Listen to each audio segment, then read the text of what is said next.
Blog తీద్దామని చెప్పి video on చేశా, కానీ ఏం చెప్పాలో కూడా తెలియదు అట్లా. సరే ఏదో ఒకటి చెప్తాం పడండి. ప్రస్తుతానికి అయితే కాలేజీకి పోతాను. వీడి కౌశిక్ నా చిన్ననాటి స్నేహితుడు, నా సునామీ, నాకు ఇష్టమైన స్నేహితుడు, నా సునామీ, నా ఉప్పెన. బాగానే ఎక్స్ట్రా తింటున్నారా? ఎగ్జామ్ అని చెప్పి బ్లాగ్ తీస్తాను వేరా అని అనుకోవట్లేదు. మనం ఆల్రెడీ ఫుల్ ఫోకస్ తో ప్రిపేర్ అయిపోయాం. దానికి ఫుల్ కాన్ఫిడెంట్ గా బ్లాగ్ తీస్తాను. ఓకే, కాలేజ్ లో జాయిన్ అవుదాం.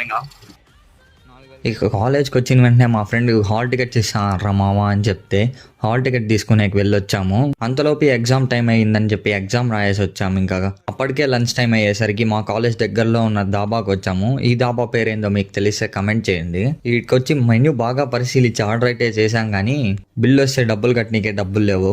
వాళ్ళు బిల్ తీసుకొస్తే ఇంకా మేము బోకులు గడికి పోవాల్సిందేనేమో. ఇంతలో దేవా కోసం సలార్ వచ్చినట్టు నా కోసం మా వాడు సలార్లా మారిపోయి డబ్బులు ఫోన్ పే వేయించుకున్నాడు. అక్కడి నుంచి ఇంటికి రిటర్న్ అవుతా అంటేనే గుర్తొచ్చింది నా ల్యాప్టాప్ ఛార్జర్ పోయిందని చెప్పి. So direct Lenovo service centre కి పోతే వాళ్ళు సింపుల్ గా ఏ ఛార్జర్ ఇద్దరు నహి ఆన్లైన్ మే బుక్ కర్తా అన్నారు. నాకు వచ్చి రాని హిందీ అర్థం చేసుకొని దానికి ఆన్లైన్ లో బుక్ చేసుకోరా అన్నట్టు అనిపించి అక్కడి నుంచి ఇంకా డైరెక్ట్ ఇంటికి వచ్చేసాను.